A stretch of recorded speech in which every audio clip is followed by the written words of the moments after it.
할렐루야. 오늘 우리 수요 저녁 예배 오신 성도님들 주님의 이름으로 축복합니다.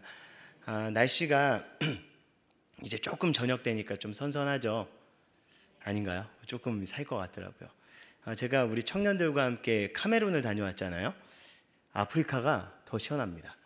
예전에 제가 어떤 프로그램에서 보니까요, 케냐에서 온 아프리카 사람이요, 정말 한국 더워서 못 살겠다는 거예요.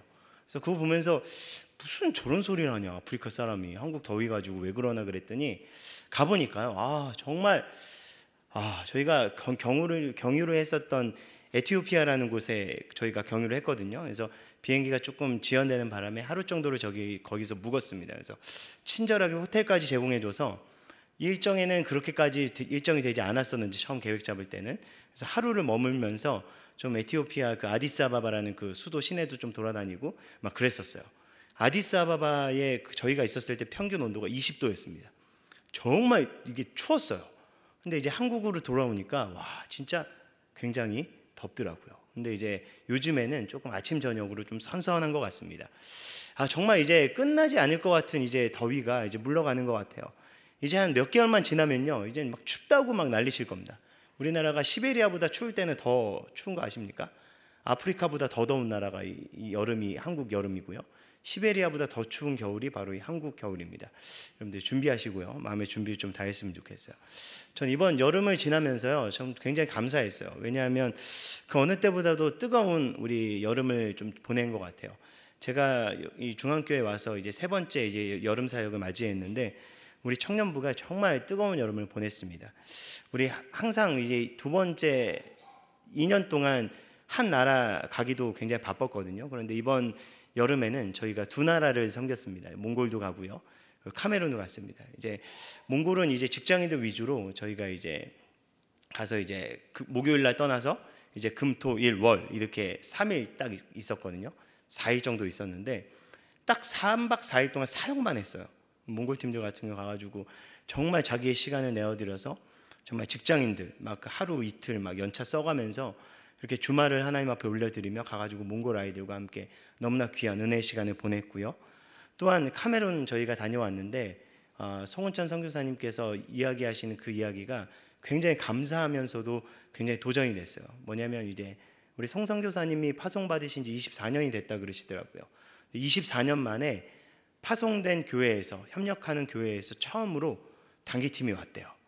그런데 24년 만에 첫 팀이 왔는데 그게 중앙교회, 그리고 자신의 모교회임이 얼마나 기쁜지 모른다고 이렇게 막 고백하셨던 것을 잊지 못합니다. 우리 카메룬 단기선교팀 가서 정말 고생하다 왔거든요.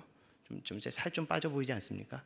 네. 살 빠지기 원하시는 분 여름에 카메룬 한번 다녀오시면 3, 4kg는 그냥 빠져옵니다.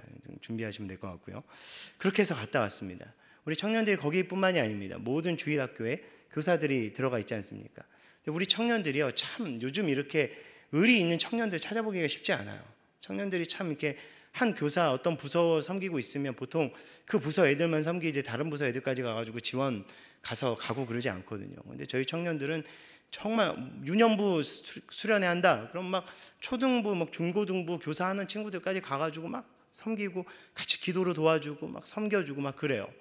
이번 모든 주일학교, 성경학교, 그리고 중고등부 연합수련회에 우리 청년들이 다 참석을 해서 그곳에서 은혜를 받았고요. 또 우리 지난주에 우리가 수목금토 우리 서천중앙교회 성결교회거든요. 서천 지역에 있는 농어촌 교회입니다. 그곳에 방문해서 정말 은혜의 시간을 가졌어요.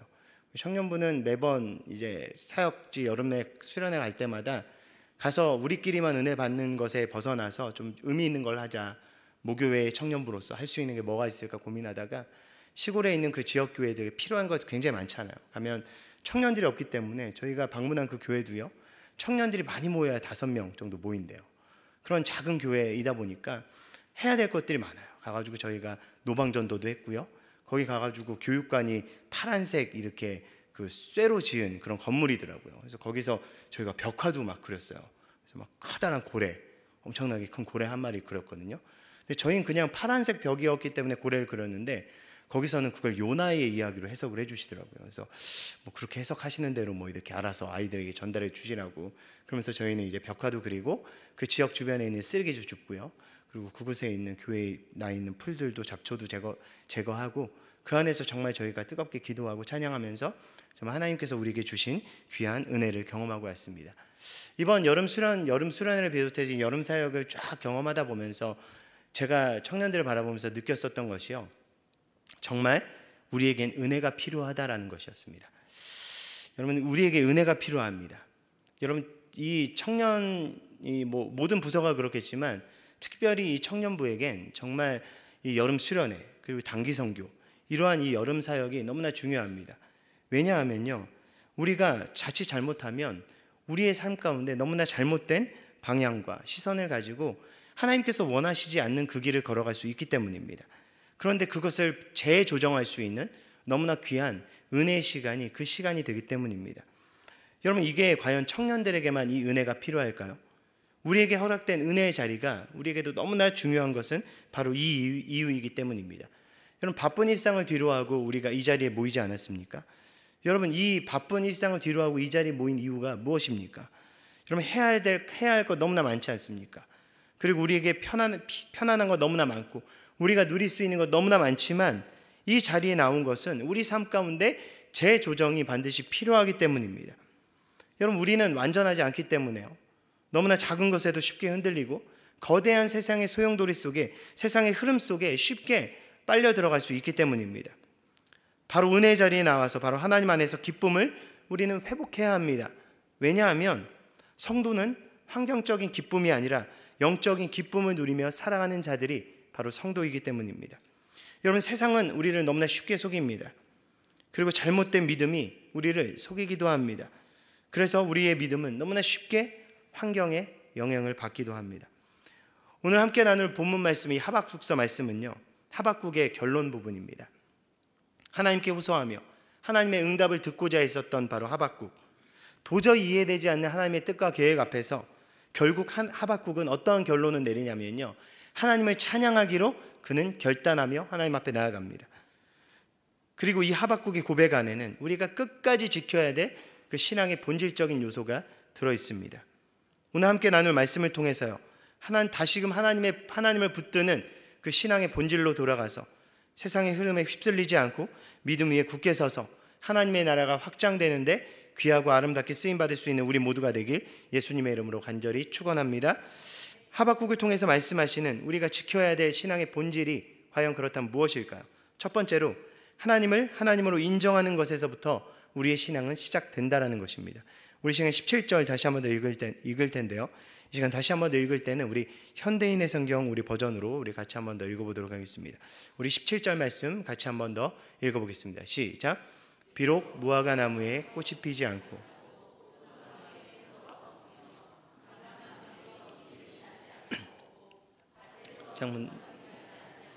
우리의 양이 없고 외양간에 소가 없을지라도. 여러분, 하박국 지금까지 그 1장에 나는 어떤 모습이 나오냐면요, 하나님 앞에 범죄한 이 유다 자손들을 향한 이 하박국의 안타까운 마음이 들어있습니다. 그들을 보면서 너무나 가슴이 아픈 거예요. 하나님, 이렇게 하나님 앞에 범죄하며 하나님께서 그렇게 돌이키라고 말씀하시는데 돌이키지 않는 이 백성을 하나님 어찌합니까? 언제까지 이들을 그냥 두시겠습니까? 라고 하박국이 그렇게 하나님 앞에 호소하는 장면이 나와요. 그런데 하나님께서 그렇게 호소하는 하박국에게 응답을 하시는데 어떻게 응답하시냐? 바로 바벨론이라는 민족을 들어서 그 유다를 멸망하실 것을 예언하셨다라는 거예요. 유다를 심판하실 것을 약속하십니다. 그냥 벌 주시겠다라는 것이 아니라 그 유다라는 그 제국 자체가 완전히 무너질 것을 하나님께서는 예견하십니다. 여러분, 아무리 범죄하여도요, 자신의 민족이에요. 아무리 속상해도 자신이 속한 그 나라가 망하는 것을 예언받는 그 선지자의 마음이 어떻겠습니까? 어떤 분은 이것을 표현했을 때요, 이렇게 표현했어요. 정말 그게 저는 되게 와닿는데, 어떤 거냐면 부모가 자식 때문에 속을 썩을 수가 있잖아요. 그렇지 않습니까? 저의 첫째도 이제 사춘기가 이제 막 접어들고요, 이제는 키가, 제가 여기 중학교 올 때까지만 해도 제 어깨보다 못 미쳤거든요. 근데 이제는 키가 저하고 똑같아요.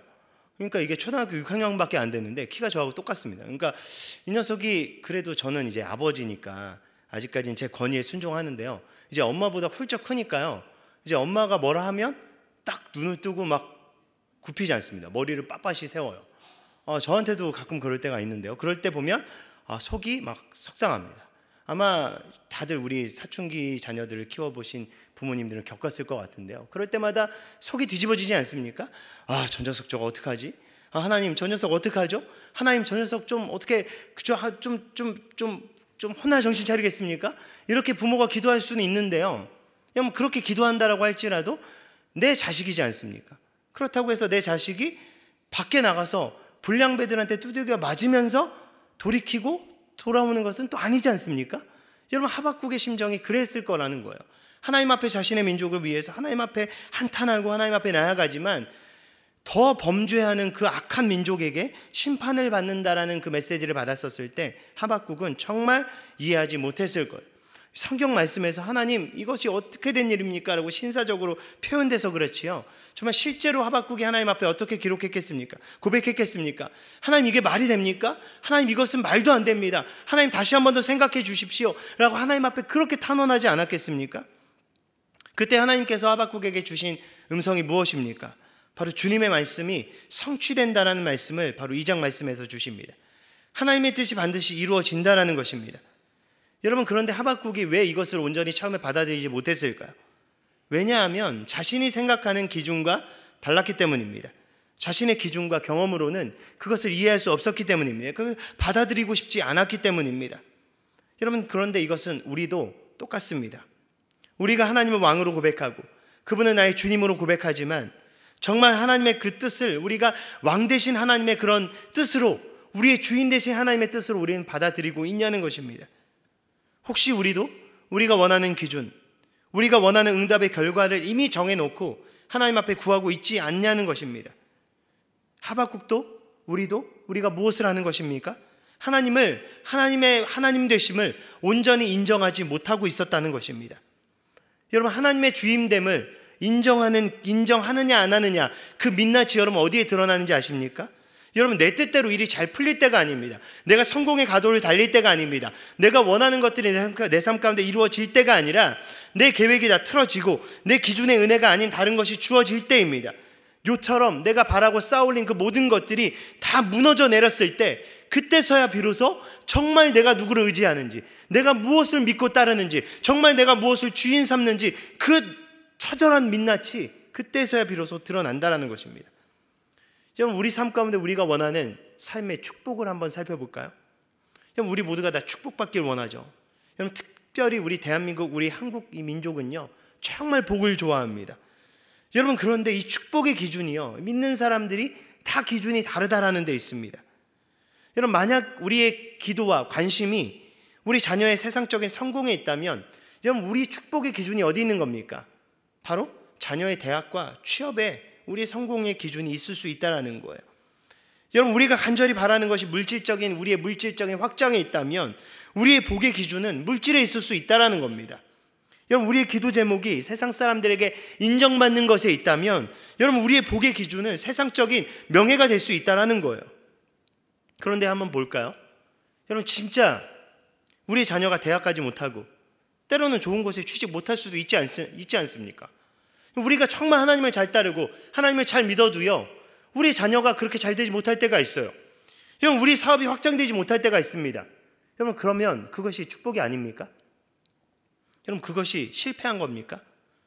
여러분, 우리가 남들보다 좋은 타 차지 못하고 좋은 집에 살지 못하면 여러분, 그것이 실패한 인생입니까? 여러분, 우리는 그렇게 생각할 수 있습니다. 왜냐하면 세상이 그렇게 말하기 때문입니다. 여러분, 하박국도 그렇게 생각했습니다. 자신의 민족이 심판받고 없어지면 다 끝이라고 생각합니다. 끝이라고 생각한 것입니다. 바로 오늘 함께 읽은 17절 말씀처럼 없는 상태가 바로 우리가 생각하는 실패의 상태라는 겁니다. 때론 그것을 저주의 상태로 여기기도 합니다. 여러분, 17절에는 뭐가 없다라고 이야기합니까? 포도나무에 열매가 없고요, 무화과 나무에 꽃이 피지 않고요, 감람나무에 기름이 나지 않고요, 밭에 농작물이 없고요, 우리의 외양간이 없고요, 우리의 양이 없고요, 외양간에 송아지가 없다라는 것입니다. 쉬운 성경 말씀에는 계속 없다라고 표현하고 있습니다. 반드시 있어야 될 것들이 없다라고 표현되는 것입니다. 없으면 안 되는 것들이 이젠 없어졌다라는 것입니다. 여러분, 그렇다고 있어야 될 것이 과연 없다라고 해서 과연 하나님이 계시지 않는 것이냐는 것입니다. 여러분, 과연 그것이 실패냐? 과연 그것이 절망이겠냐라고 이야기하는 겁니다. 여러분, 우리는 너무나 쉽게 착각합니다. 그런데 하나님께서 말씀하시는 절망의 최종 상태가 무엇입니까? 이런 물질적인 부재가 아니라 바로 하나님의 부재가 바로 절망이라는 것입니다. 여러분, 물질 없이 살아가는 것, 세상에서 누릴 것 못 누리고 살아가는 것이 절망이 아니라 하나님 없이 살아가는 것, 그것이 바로 실패이며 절망이라고 하나님께서 말씀하시는 것입니다.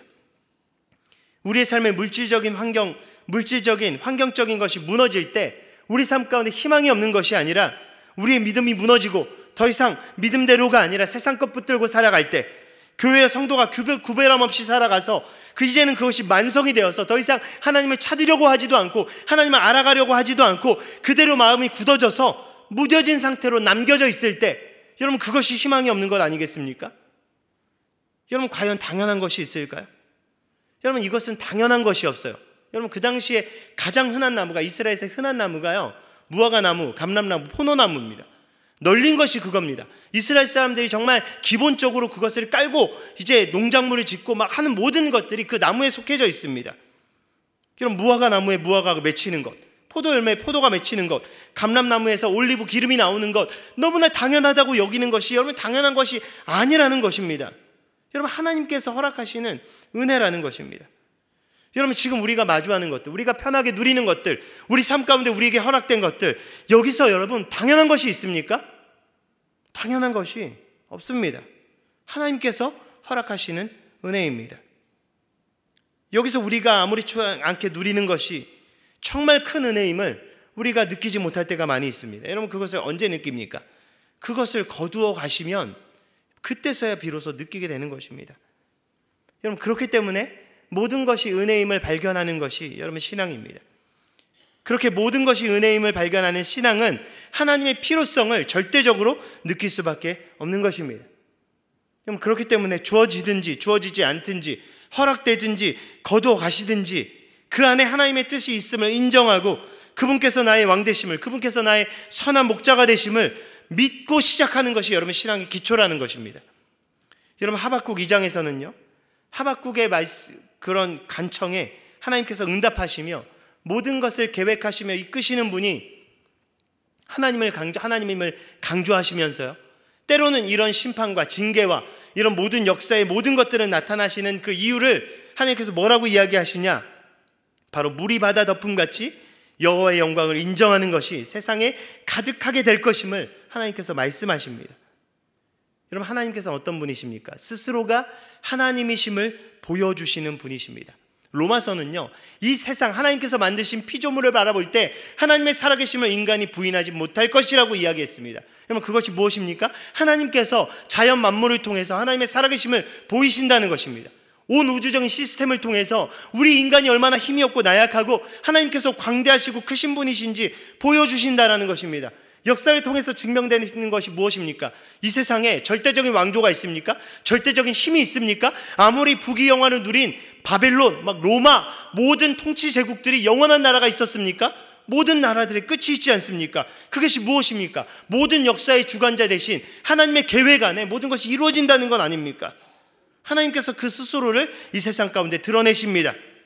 그렇기에 우리는 드러내시는 그 하나님 앞에 우리에게 필요한 것이 무엇입니까? 바로 우리 삶 가운데 찾아오시며 그의 살아계심을 드러내시는 하나님 앞에 우리 삶 속에서 하나님의 영광을 인정하는 것, 그것이 우리 삶 가운데 충만해야 된다는 것입니다.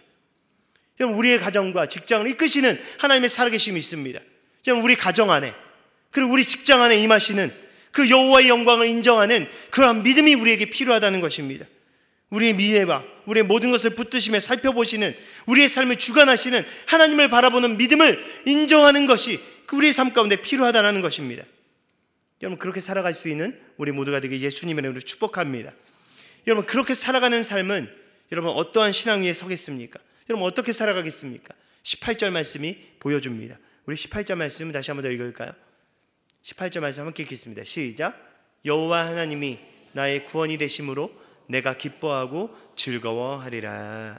여러분, 바로 이러한 신앙의 자세를 가진, 하나님을 하나님으로 인정하는 삶을 살아가는 그 기초에 쌓인 삶은요, 바로 하나님으로 기뻐하는 삶을 살아갈 수밖에 없다는 거예요. 그 기쁨의 근원이 어디 있냐? 바로 나를 구원하신 그 하나님으로부터 온다라고 고백하는 것입니다. 여러분, 비록 아무것도 없을지라도 그것이 하나님께서 인도하신 길이라면, 우리의 삶이 하나님의 손에 있다면 그것이 기뻐할 근거가 된다는 것입니다. 비록 우리의 삶 가운데 무화과 나무, 이 나무에 열매가 맺혀지지 않고 포도나무, 감람나무에서 아무것도 거둬지지 않는다고 할지라도, 우리의 양이 없고 외양간에 송아지가 없을지라도 그것이 하나님께서 허락하신 것이라면, 그것이 하나님께서 인도하시는 하나님의 길 가운데, 구원의 길 가운데 있는 그 과정이라면, 그 안에서 하나님으로 인해서 기뻐할 수 있는 것이 진정한 신앙이라는 것입니다. 여러분, 하나님을 중심에 둔 신앙은요, 그 기쁨의 근원이 환경이나 다른 것에서부터 오는 것이 아니라 오직 하나님으로부터 시작된다라는 겁니다. 여러분, 우리가 회복돼야 될 신앙의 정신이 여러분 바로 여기에 있습니다. 여러분, 우리 안에 정말 하나님으로 인해서 기뻐하십니까? 정말 우리 공동체 안에 정말 하나님 한 분만으로 인해서 기쁨이 넘쳐나는 그 기쁨이 우리 공동체 안에 가득합니까? 여러분, 하나님으로 인한 그 구원의 기쁨을 잃어버리면요, 그 무엇으로도 우리의 기쁨을 회복할 수가 없습니다. 물질로 아무리 채워져도, 우리 환경이 더 나아져도 다른 것으로 채울 수가 없다라는 것입니다. 몽골 카메룬에 가보니까요, 절실히 그것을 느낍니다. 아무것도 없는데요, 아무것도 없는데 그 피그미족이라는 곳에 갔거든요. 거긴 전기도 들어오지 않아요. 막 아무것도 없습니다. 그 사람들은요, 그냥 우물에 거기 그 개울가 막 흙탕물이거든요. 막 그거 떠다 먹고요, 거기서 빨래하고요, 사냥하고요, 막 과일 따먹고 이렇게 살아가는 사람. 전화기도 없어요. 거긴 전화기도 터지지 않아요. 그런데 그 사람들이 한번 찬양하기 시작하면요, 밤새도록 찬양한대요. 새벽 4시까지 찬양합니다. 저희가 그때 막 밤 11시 반에 도착했는데요, 새벽 4시까지 찬양을 계속 불러주는 거예요. 이게 졸려 죽겠는데 막 이렇게 막 계속. 그래서 이분들은 언제까지 찬양 부르나요? 그랬더니 이분들은 막 알아서 막 새벽 3, 4시까지 막 찬양 부르다가 알아서 들어갈 거니까 걱정하지 말고 잘하는 거예요. 진짜 막 새벽 2, 3시까지 막 비가 내리는 데를 불구하고요, 막 계속 찬양 부릅니다. 근데 그 찬양이요, 한두 곡밖에 안 돼요. 똑같은 찬양을 계속해서 부르는 거예요. 왜, 무엇이 이 사람들이 이렇게 기쁠까요? 무엇이 그렇게 감사할까요? 입을 것도 없고 먹을 것도 없고 아무것도 없는데 그 사람들은 그렇게 기뻐합니다. 하나님께서 그들을 구원하신 것에 대한 기쁨이 있는 겁니다. 하나님께서 그들을 돌보시는 것에 대한 확신이 있는 겁니다. 그렇기 때문에 그들은 기뻐하는 것 아니겠습니까? 그런데 우리는요, 주어진 것이 너무나 많음에도 불구하고, 여러분, 왜 우리는 우리 환경에서 감사하지 못하고 만족하지 못하고 찬양하지 못할까요? 가장 근본적인 하나님을 통한 그 구원의 기쁨이 여러분 무너졌기 때문입니다. 여러분, 그것이 무뎌졌기 때문입니다. 여러분, 무너진 이스라엘의 신앙이 과연 무엇으로 회복될 수 있었겠습니까? 여러분, 바벨론보다 더 큰 강력한 왕권과 힘을 주셨으면 여러분, 그들이 회복할 수 있었을까요? 아닙니다. 이 세상 그 어떤 것보다 더 부귀영화를 주셨다면 이들이 구원의 기쁨을 회복할 수 있었을까요? 아니었다라는 거예요. 여러분, 우리도 마찬가지입니다. 여러분, 우리 삶 가운데 우리가 원하는 것을 다 이룬다라고 한들 환경, 물질, 모든 것이 주어지면, 걱정 없으면 주님 잘 따를 수 있을 것 같습니까? 그랬으면 하나님께서 우리에게 주실 수 있는 가장 큰 축복이 무엇이었겠습니까? 하나님께서 우리에게 돈다발을 딱 주셨겠죠. 세상 부귀와 명화와 명예와 권세를 우리에게 그냥 딱 선물로 주시지 않았겠습니까? 우리를 그토록 사랑하신 하나님께서. 그런데 왜 하나님께서 인간의 몸을 입으시고 예수님께서 이 땅 가운데 오셔서 자신을 우리에게 내어주셨겠습니까? 여러분, 우리가 회복해야 될 것, 우리가 붙들어야 될 것은 환경적인 요소가 아니라 바로 하나님 자신이기 때문입니다. 그렇기 때문에 하나님께서, 예수님께서 직접 인간의 몸을 입으시고 이 땅 가운데 수고로이 오셔서 그 모든 것을 감당하셨던 것입니다. 여러분, 우리는 이것을 회복하고 이것을 우리 삶 가운데 다시금 기초 삼아야 됩니다. 우리 삶에서 다시금 하나님을 만나고 그분을 통한 진정한 기쁨이 회복되어야 합니다. 우리 교회와 우리 공동체 안에, 우리의 삶 안에 시덥지 않은 세상의 기쁨이 아니라 하나님으로부터 오는 영적인 기쁨이 충만하도록 그 은혜를 우리가 구해야 됩니다. 우리가 살아가는 곳은 광야가 아닙니까? 광야입니다. 우리가 살아가는 곳은요, 영원한 하나님께서 허락하신 약속의 땅이 아닙니다. 광야입니다. 여러분, 이곳이 끝이 아닙니다. 그런데 세상은요, 우리를 속여요. 이곳이 끝이라고 속입니다. 영원히 이곳에 살 것처럼 우리를 속입니다. 그것을 계획하게 하고요, 투자하게 합니다. 그런데 여러분, 이곳이 끝인가요? 우리가 가야 될 곳이 있습니다. 지금 우리의 삶은요, 통과하는 광야입니다. 이곳에서 우리와 함께 하시는 하나님으로부터 오는 기쁨을 우리는 회복해야 돼요. 우리 김동욱 찬양사님이 부른 너무나 귀한 광야를 지나며 찬양 있지 않습니까? 아무리 들어도 정말 좋아요. 그 가사가 이렇게 고백하지 않습니까? 주님만 내 도움 되시며 주님만 내 빛이 되시는, 주님만 내 친구 되시는 광야, 주님 손 놓고는 단 하루도 살 수 없는 곳. 여러분, 그곳이 어디입니까? 바로 우리가 사는 광야 같은 우리의 인생이라는 것입니다. 여러분, 비록 광야가 아무것도 없고 위험하고 살아가기 어려운 곳이라고 할지라도 그곳에 은혜가 있는 것은요, 광야의 환경 때문이 아니라 그 광야 같은 곳에 하나님께서 함께 하시기 때문입니다. 여러분, 아무리 화려한 곳에 살아도요, 아무리 좋은 것을 누리며 살아도 하나님께서 함께하지 않는 삶은요, 가장 본질적인 것을 잃어버린 삶이며 그 무엇으로도 채울 수 없는 삶이라는 것입니다. 여러분, 우리가 살아가는 이 땅이 비록 광야 같을지라도 하나님과 동행하는 기쁨, 하나님으로부터 오는 기쁨을 다시 한 번 더 회복하여 죽어가는 이 땅 가운데서 세상이 줄 수 없는 그 기쁨을 누리고 그 기쁨을 우리가 속한 모든 곳에서 증거하며 나아가기 부족함이 없는 우리 모두가 되게 예수님의 이름으로 축복합니다. 그렇기 때문에 하나님의 영광을 인정하며 그분을 통해 오는 기쁨으로 살아가는 자는요, 완전히 다른 삶의 태도로 살아갈 수밖에 없다는 것입니다. 우리 19절 말씀 우리 다시 한 번 더 읽을까요? 우리 19절 말씀 함께 읽겠습니다. 시작.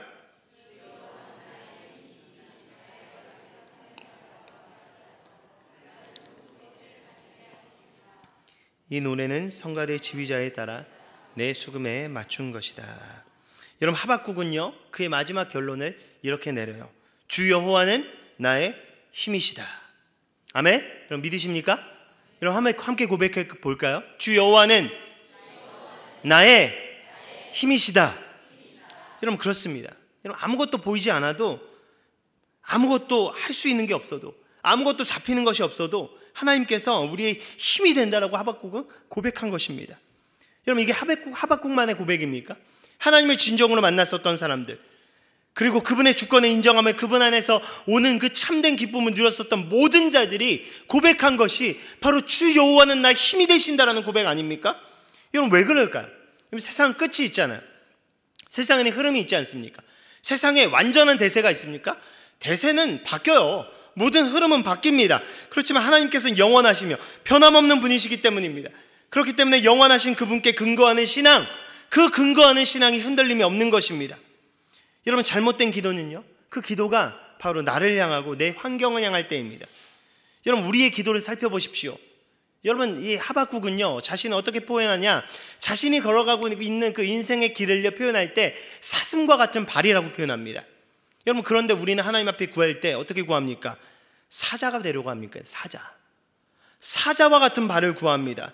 여러분, 우리 자녀들을 놓고 구하실 때 어떻게 구하십니까? 그들에게 세상적인 능력이 겸비되길 위해서 기도하면서 하나님의 함께하심이 가득한 인생, 하나님을 경외하는 인생, 하나님 앞에 모든 것을 내려놓고 무릎 꿇는 인생을 놓고 기도하지 않는다면 여러분, 우리는 세상에서 우리의 자녀들을 사자처럼 키우려고 하는 것입니다.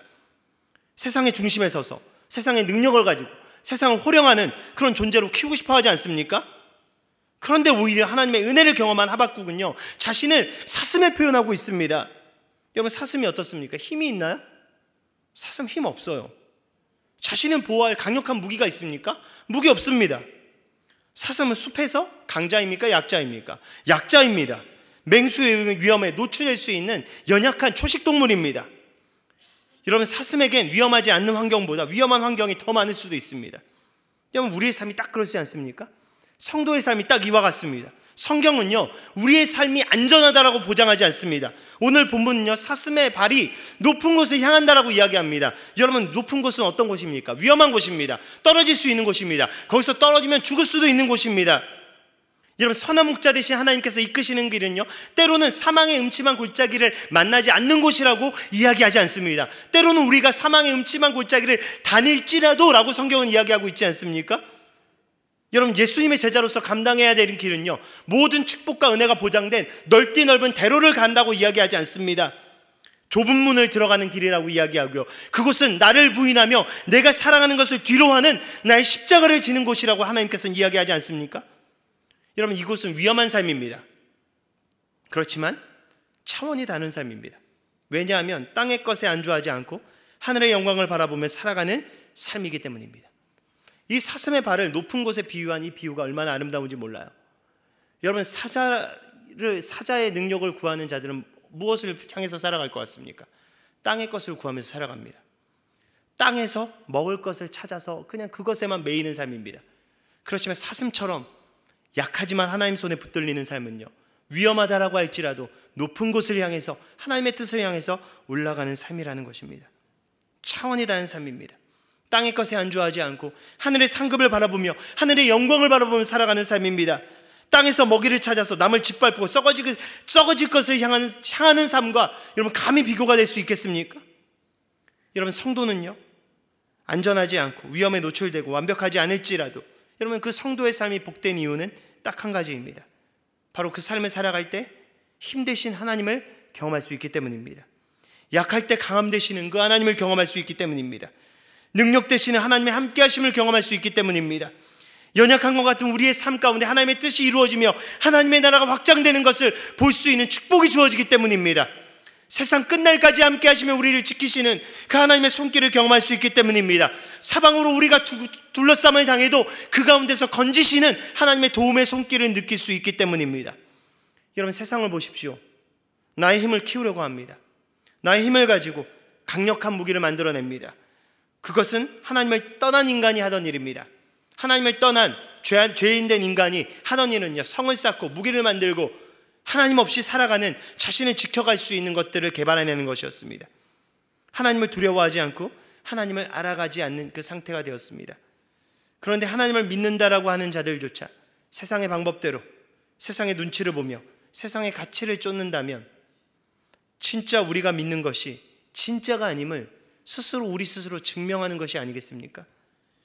여러분, 기억하십시오. 하나님을 나의 힘으로 여기며 그분께 삶을 맡긴 삶처럼 강력한 삶은 없습니다. 약해 보일지라도 그 삶이 강인하고 무너지지 않는 인생이 없다는 것입니다. 왜냐하면 하나님께서 지키시기 때문입니다. 여러분, 우리 민족을 보십시오. 우리 민족, 한국 교회 뭐가 있었습니까? 아무것도 없었잖아요. 너무나 연약하지 않았습니까? 여러분, 독립운동을 했었던 정말 수많은 독립투사들이 대부분의 사람들이 기독교인이었다는 사실 아십니까? 기독교 그 퍼센테이지 자체가 굉장히 적은 대한민국에서 정말 지성인들, 그 당시 깨어있는 독립운동가들의 대다수가 정말 하나님을 믿는 신앙인들이었습니다.